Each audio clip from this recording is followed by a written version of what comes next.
Hi friends, welcome to மூன்று முடிச்சு promo. இன்றைக்கி நம்ம மூன்று முடிச்சு சீரியலில் என்ன விறுவிறுப்பான விஷயம் அப்படின்னு தெரிஞ்சுக்கிறதுக்கு முன்னாடி நம்ம சேனலை சப்ஸ்கிரைப் பண்ணாதவங்க மறக்காமல் சப்ஸ்கிரைப் பண்ணிக்கோங்க. இப்போ என்ன நடக்குது அப்படின்னு பார்த்தீங்கன்னா, பழக பழக பாலும் புளிக்குன்னு சொல்லுவாங்க.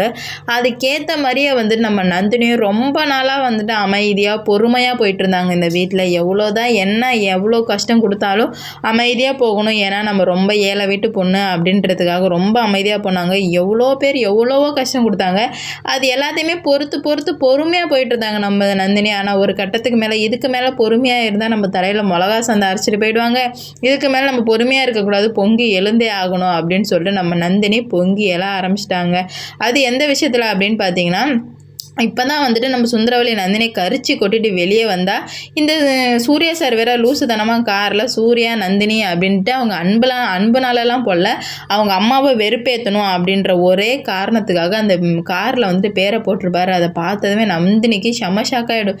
என்னடா இது, இவன் அவங்க அம்மாவை பழி வாங்குறதுக்கு முன்னாடி நம்மளை யூஸ் பண்ணிக்கிறானே, இதை விட்டால் சரி வராது, நம்மளை கொன்று புதைச்சிருவாங்க போல் இதுங்க உள்ளவங்க எல்லாருமே அப்படின்னு சொல்லிட்டு நம்ம நந்தினி போய்ட்டு சூர்யா சார் செவ்வில 4 அடி குடிச்சு, சார் இதுக்கு மேலே உங்கள் அம்மா விஷயத்தில் என்னை தலையிட்டு என்னை வச்சு கேம் ஆடாதீங்க, அவ்வளோதான் உங்களுக்கு மரியாதை அப்படின்னு சொல்லிட்டு நம்ம நந்தினி கத்தி பேசினதே அவங்க எல்லாருமே காதில் வாங்கி மிரண்டு போயிடுறாங்க.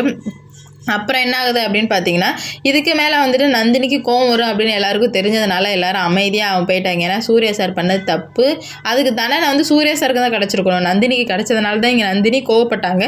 அதனால எல்லாரும் அமைதியாக போயிட்டாங்க. அப்புறம் ரூமுக்கு வந்ததுமே நம்ம சூர்யா ஏன் நீ அந்த பேப்பரை கிழிச்ச, காரில் உள்ள கலர் நல்லா இல்லையா, நேம் நல்லா இல்லையா அப்படின்னு சொல்லிட்டு நம்ம நந்தினிக்கிட்ட சூர்யா சார் கேட்கும்போது, உங்களுக்கு நான் எதுக்காக சொன்னனே உங்களுக்கு புரியல சார், சூப்பர், உங்களுக்கு என்றைக்குமே புரிய போகிறது இல்லை, நீங்கள் ஏன்னா நீங்கள் ஒரு மக்கு அப்படின்னு சொல்லிட்டு நம்ம சொல்லிடுவோம். உனக்கு என்னை பற்றி என்ன தெரியும் அப்படின்னு சொல்லிட்டு நம்ம சூர்யா சார் நந்தினிக்கிட்ட கேட்கும்போது, உங்களை பற்றி ஃபுல்லாக தெரியும், யாராவது கிடைச்சாங்க அப்படின்னா உங்கள் அம்மாவை பழி வாங்கிறதுக்கு வேண்டி அவங்கள வச்சு தரமாக செஞ்சு அனுப்பிடுவீங்க அப்படின்னு கேட்கும்போது, சூப்பர் நந்தினி, அந்த பாட்டிலுக்கு அப்புறம் நீ தான் என்னை நல்லா புரிஞ்சு வச்சுக்கிற அப்படின்னு சொல்லிட்டு நம்ம சூர்யா சார் சொல்கிறாரு. நம்ம நந்தினி பாவம், என்னடா இது, இந்த மனுஷனுக்கு கொஞ்சம் கூட அன்பே வராதா, எப்படி தான் இப்படி கல் மாதிரி இருக்காரு அப்படின்னு சொல்லிட்டு நம்ம நந்தினிக்கு ஒன்றுமே புரியல. ஆனால் சூர்யா சாரோட கதையை, உண்மையான கதையை கேட்டால் தான் நம்ம நந்தினிக்கு சூர்யா சார் மேலே இருக்க அந்த கோவம் குறையும், அன்பு அதிகரிக்கும் அப்படின்னு சொல்லிட்டு நான் நினைக்கிறேன். ஏன்னா அவரோட லவ் ஸ்டோரியை நம்ம கேட்ட நமக்கே